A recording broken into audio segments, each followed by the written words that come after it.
بسم اللہ الرحمن الرحیم الحمد للہ رب العالمین والصلاة والسلام علی اشرف المرسلین نبینا وحبیبنا وزعیمنا واسوتنا محمد وعلی آلہ وصحبہ اجمعین۔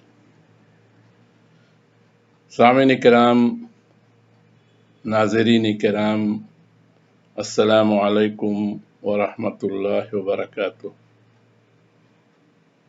عزیزی ابو العلا سبحانی اور قرآنیات سے دلچسپی رکھنے والے ان کے ساتھیوں نے ہمیں اس انٹرنیشنل آن لائن کانفرنس میں شرکت کی دعوت دی، جسے میں نے بخوشی قبول کیا، اس لیے کہ اللہ کی کتاب کی طرف بلایا جائے اور ہم اس پر لبیک نہ کہیں، کسی طرح بھی یہ مناسب نہیں۔ یہی تو وہ کتاب ہے جو ہماری اور آپ کی زندگی کا دستور ہے۔ دنیا کی تمام کتابوں میں سب سے عظیم یہی کتاب ہے، لیکن ساتھ ہی یہ بھی کہنا پڑ رہا ہے کہ دنیا کی تمام کتابوں میں سب سے زیادہ مظلوم بھی یہی کتاب ہے۔ ہم آپ احباب سے جس سرزمین سے مخاطب ہیں وہ مصر کی سرزمین ہے۔ یہاں پر اسلام اپنی زبان کے ساتھ آیا اور یہاں کے لوگوں نے اسلام اور اس کی زبان عربی دونوں کو قبول کیا۔ کتنے خوش نصیب ہیں وہ لوگ جنہوں نے اللہ کی کتاب اور اس کی زبان دونوں کو اپنے سینے سے لگایا۔ آج حال یہ ہے کہ یہاں کا بچہ زبان عربی جانتا ہے، اور جب ان کے سامنے قرآنی آیات کی تلاوت کی جاتی ہے تو وہ انہیں بغیر کسی ترجمہ اور تفسیر کے سمجھتا ہے اور اس سے پوری طرح متاثر ہوتا ہے۔ کاش کہ ہمارے بر صغیر ہند و پاک میں بھی اسلام ایسی ہی صورت میں پہنچتا، اسلام بھی اور اس کے ساتھ اس کی زبان بھی، تاکہ اللہ کی اس کتاب کو جو رہتی دنیا تک کے لیے معجزہ ہے اسے وہ بآسانی سمجھ سکتے اور ان کی زندگی اسی رنگ میں رنگی ہوتی۔ بہرحال آج بھی ہمارے ان احباب کے لیے جو قرآنیات میں دلچسپی رکھتے ہیں موقع ہے کہ وہ زبان عربی کو سمجھیں، سیکھیں، اور آج کے اس دور میں تو کسی بھی زبان کا سیکھنا نہایت آسان ہو گیا ہے۔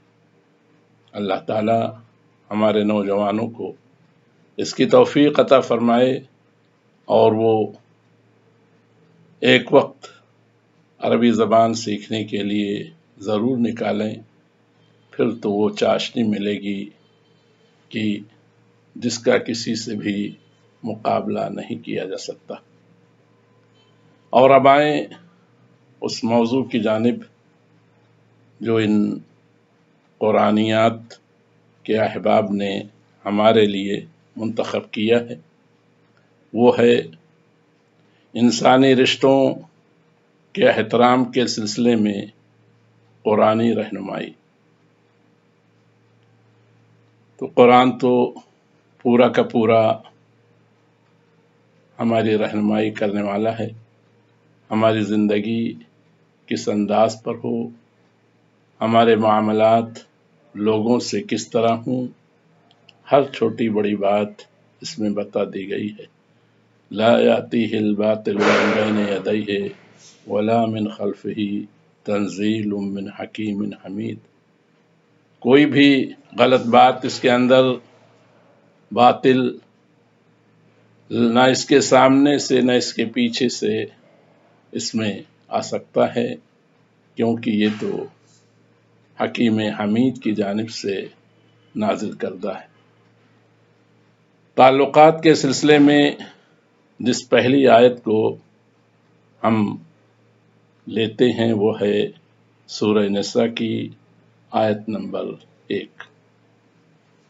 اللہ تبارک و تعالی فرما رہا ہے، یا ایھا الناس اتقوا ربکم الذی خلقکم من نفس واحدۃ وخلق منها زوجها وبث منهما رجالا كثيرا ونساء واتقوا الله الذي تساءلون به والارحام ان اللہ کان علیکم رقیبا۔ لوگوں اپنے رب سے ڈرو جس نے تم کو ایک جان سے پیدا کیا اور اسی جان سے اس کا جوڑا بنایا، اور ان دونوں سے مرد و عورت دنیا میں پھیلا دیے۔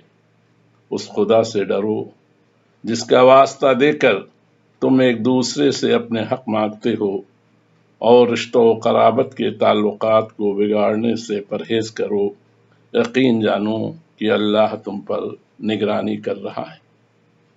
یہ وہ آیت ہے جو ہر عقد نکاح میں پڑھی جاتی ہے، لیکن کیا وہ لوگ جن کا نکاح ہو رہا ہوتا ہے اور جو نکاح پڑھا رہے ہوتے ہیں اور جو اس مبارک مجلس میں موجود ہوتے ہیں، کیا اس آیت کا معنی و مفہوم سمجھتے ہیں؟ یہ آیت کریمہ ہمیں بتا رہی ہے کہ پوری انسانیت ایک دوسرے سے جڑی ہوئی ہے۔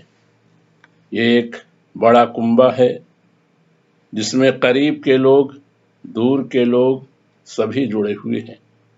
الارحام میں الرحم الماسہ والرحم البعیدہ، القرابہ القریبہ والقرابہ البعیدہ دونوں آتے ہیں۔ قریب کے رشتہ دار ہوں یا دور کے رشتہ دار ہوں، دونوں اس ارحام میں شامل ہیں، اور ہمیں ان دونوں کا خیال رکھنا ہے۔ ضرورت اس امر کی ہے کہ ہم اللہ کی اس کتاب کو سمجھ کر پڑھیں، دلوں میں اتارنے کی کوشش کریں، اور پھر اپنے اعمال کے ذریعے یہ دکھائیں کہ ہمیں قرآن سے محبت ہے۔ ہماری سب سے عظیم کتاب یہ قرآن کریم ہے۔ آج ہمارا حال یہ ہے، اور یہ افسوس کے ساتھ کہنا پڑ رہا ہے، کہ نہ تو ہم قریبی رشتہ داروں کی رشتہ داری کو نبھا رہے ہیں جیسا کہ نبھانے کا حق ہے، اور نہ ہم دور کی رشتہ داری کا حق ادا کر رہے ہیں۔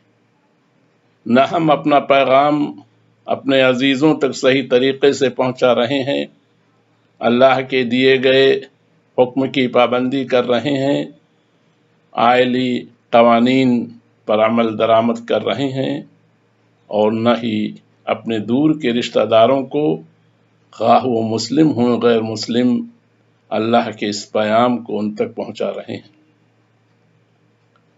قرآن کریم کی مختلف صورتوں میں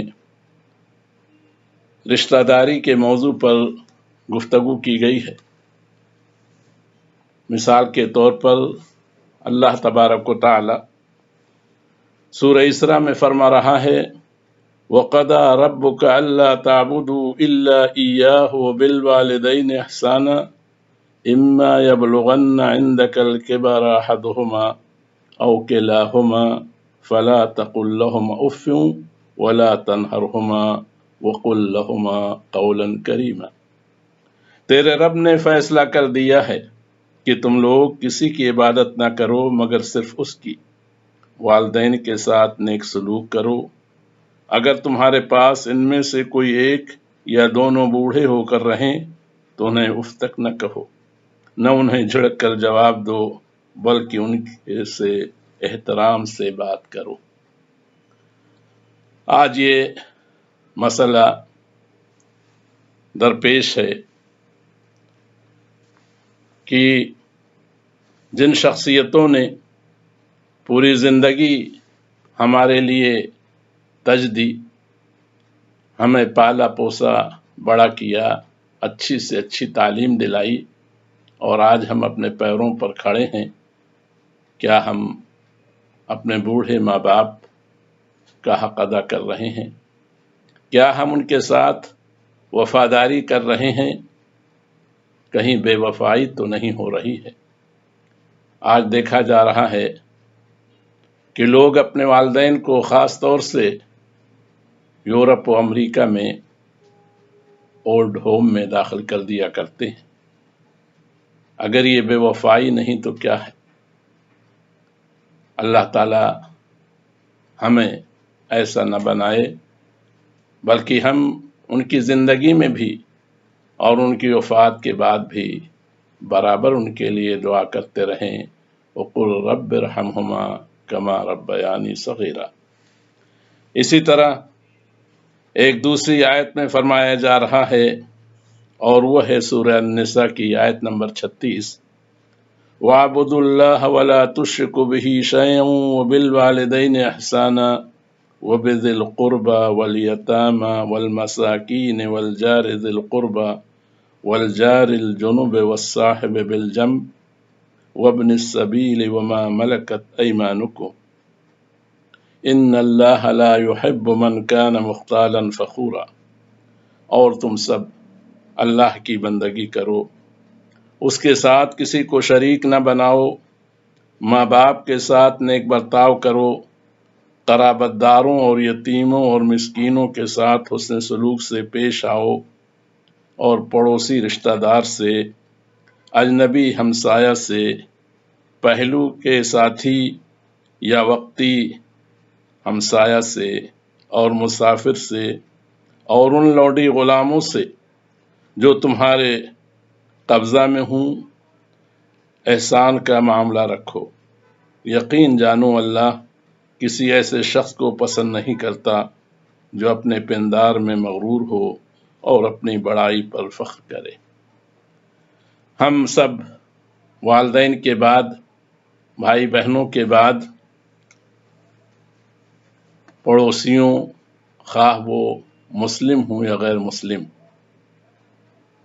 قریبی رشتہ دار کے پڑوسی ہوں یا اجنبی ہوں، کیا ہم ان کے حقوق ادا کر رہے ہیں؟ کہیں ہم مسلم و غیر مسلم میں فرق تو نہیں کر رہے ہیں؟ اگر ایسا کر رہے ہیں تو ہم اللہ کے حکم کی نافرمانی کر رہے ہیں۔ ضرورت ہے کہ ہم بار بار اپنا حساب لیتے رہیں۔ آج اگر ہم نے صحیح طور پر اپنے پاس پڑوس میں موجود غیر مسلموں کا خیال رکھا ہوتا، قرآن کی تعلیمات پر عمل کیا ہوتا، نبی کریم صلی اللہ علیہ وسلم کو نمونہ بنایا ہوتا، تو آج ہماری یہ حالت نہ ہوتی۔ اسی طرح ایک دوسری جگہ، اور وہ ہے سورہ بقرہ، اس میں اللہ تعالیٰ نے آیت نمبر 228 میں فرما رہا ہے، وَلَهُنَّ مِثْلُ الَّذِي عَلَيْهِنَّ بِالْمَعْرُوفِ وَلِلرِّجَالِ عَلَيْهِنَّ دَرَجَةٌ وَاللَّهُ عَزِيزٌ حَكِيمٌ۔ عورتوں کے لیے بھی معروف طریقے پر ویسے ہی حقوق ہیں جیسے مردوں کے حقوق ان پر ہیں، البتہ مردوں کو ان پر ایک درجہ حاصل ہے، اور سب پر اللہ غالب اقتدار رکھنے والا اور حکیم و دانا موجود ہے۔ یہاں پر جو بات ہم کہنا چاہتے ہیں وہ یہ کہ بہت سے حلقوں میں یہ دیکھنے میں آتا ہے کہ مردوں کو اپنے حقوق تو یاد رہتے ہیں، لیکن عورتوں کے حقوق فراموش کر جاتے ہیں، بھول جاتے ہیں، جان بوجھ کر سے اعراض کرتے ہیں۔ عورتوں پر کیا ذمہ داریاں ہیں انہیں بار بار یاد دلاتے ہیں، صبح و شام ایسا کرتے ہیں، لیکن ان پر کیا ذمہ داریاں ہیں، ان پر ان عورتوں کے کیا حقوق ہیں، اسے بھول جایا کرتے ہیں۔ یہ ایک بہت بڑا مسئلہ ہے ہمیں چاہیے کہ ہم اللہ اور اس کے رسول کی دی ہوئی تعلیمات پر عمل کریں، اور یہ معلوم ہونا چاہیے کہ جیسے ہماری شخصیت عزیز ہے، جیسے ہم چاہتے ہیں کہ ہمارا احترام کیا جائے، ویسے ان کا بھی احترام کیا جائے۔ ہمارے ہاں مصر میں ایک جملہ بہت مشہور ہے، من یحترم یحترم، جو احترام کرتا ہے اس کا احترام کیا جاتا ہے۔ اگر آپ اپنی اہلیہ کے والدین اور بھائی بہنوں کا احترام کریں گے تو وہ بھی آپ کے والدین اور آپ کے بھائی بہنوں کا احترام کریں گی۔ اگر آپ ان کی بیماری کا خیال رکھیں گے، اگر آپ ان کے درد کو اپنا درد سمجھیں گے تو یقیناً وہ بھی آپ سے کہیں زیادہ آپ کے درد کو محسوس کریں گی اور کرتی بھی ہیں۔ عورتوں پر ایک عرصہ دراز سے امت مسلمہ ظلم کرتی چلی آ رہی ہے۔ تعلیم کا حق جیسے لڑکوں کو دیا گیا اور ہر والدین کو اپنے لڑکے کی تعلیم کی فکر ہوتی ہے، لیکن لڑکیوں کے لیے وہ فکر آخر کیوں نہیں ہوتی؟ کیا واقعی ہم اس پر ایمان رکھتے ہیں جیسا کہ ہمارے یہاں کہا جاتا ہے کہ لڑکیاں پرایا دھن ہیں؟ دنیا کہاں سے کہاں جا رہی ہے؟ عورتیں آج پورے ملک کی قیادت کر رہی ہیں، ملک کی باغ ڈور ان کے ہاتھ میں ہے، اور ہم اس پر بحث و مباحثہ کر رہے ہیں کہ ہماری بیٹی، ہماری بہن، ہماری بیوی کو کار چلانی چاہیے یا نہیں، یہ حلال ہے یا حرام ہے، اس پر ہمیں غور کرنے کی ضرورت ہے۔ اسی طرح اللہ تبارک و تعالی سورہ اسراء کی آیت نمبر 26 میں فرما رہا ہے، وَآتِ ذَا الْقُرْبَى حَقَّهُ وَالْمِسْكِينَ وَابْنَ السَّبِيلِ وَلَا تُبَذِّرْ تَبْذِيرًا، اور رشتہ داروں کو ان کا حق دو، مسکین کو اور مسافر کو ان کا حق دو، اور فضول خرچ نہ بنو، فضول خرچی نہ کرو۔ یہ ایک حقیقت ہے کہ آج ہم نے اپنی ضرورتیں کچھ اس طرح بڑھا لی ہیں کہ بڑی آمدنی ہونے کے باوجود ہم اپنے پاس پیسہ نہیں پاتے کہ ہم اپنے عزیزوں اور رشتہ داروں، ضرورت مندوں، غریبوں اور مسکینوں کو دے سکیں۔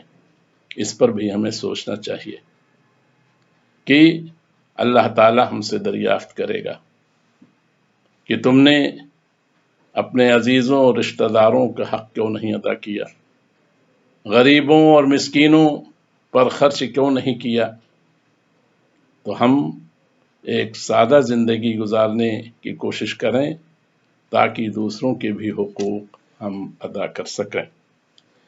آخر میں ہم آپ احباب سے یہ کہیں گے، خاص طور سے قرآنیات میں دلچسپی رکھنے والے اپنے عزیز نوجوانوں سے، کہ آپ قرآن سے گہرا ربط و تعلق پیدا کریں، قرآن کو خود سمجھنے کی کوشش کریں، اور یہ اسی وقت ہوگا جب آپ زبان عربی پر قدرت حاصل کریں گے، اور جیسا کہ ہم نے بتایا کہ آج یہ قدرت حاصل کرنا نہایت آسان ہے، صرف عزم و ہمت کی ضرورت ہے۔ اللہ تبارک و تعالی سورہ الفرقان میں مومنین کی صفات بیان کرتے ہوئے کہہ رہا ہے، وَالَّذِينَ إِذَا ذُكِّرُوا بِآيَاتِ رَبِّهِمْ لَمْ يَخِرُّوا عَلَيْهَا صُمًّا وَعُمْيَانًا، اور ان لوگوں کی خوبی یہ ہے کہ جب انہیں اللہ کی آیات سنائی جاتی ہیں، یاد دہانی آیات کے ذریعے کرائی جاتی ہے، تو یہ اندھے اور بہرے کی طرح نہیں گر پڑتے۔ یہ کب ہوگا؟ جب ہم اس زبان کو سمجھیں گے، جب ہم ان آیات کو سمجھیں گے، جب ہم اللہ تعالیٰ کے اس معجزے کو سمجھیں گے، تو اس وقت ہمارا ایمان اور مضبوط ہوگا۔ جو کچھ ہم سنیں اور سمجھیں گے، اسی رنگ میں ہم اپنی زندگی کو رنگنے کی کوشش کریں گے۔ تلاوت کرتے وقت آپ ان 4 چیزوں کا خیال رکھیں تو انشاءاللہ آپ اس تلاوت سے بھرپور فائدہ اٹھا سکیں گے۔ ایک تو یہ کہ جب آپ تلاوت کریں تو آپ کا دل پوری طرح حاضر و ناظر ہو، دوسری چیز یہ کہ دماغ پوری طرح سے بیدار ہو، تیسری چیز یہ کہ آپ کے اندر معنی و مفہوم سمجھنے کا ذوق موجود ہو، اور چوتھی اور اہم چیز یہ ہے کہ جب آپ ان آیات کو سنیں تو یہ پوری طرح خیال رکھیں کہ بولنے والا متکلم اللہ رب العالمین ہے۔ اور ہم یہیں پر اپنی بات ختم کرتے ہیں۔ وآخر دعوانا ان الحمد للہ رب العالمین۔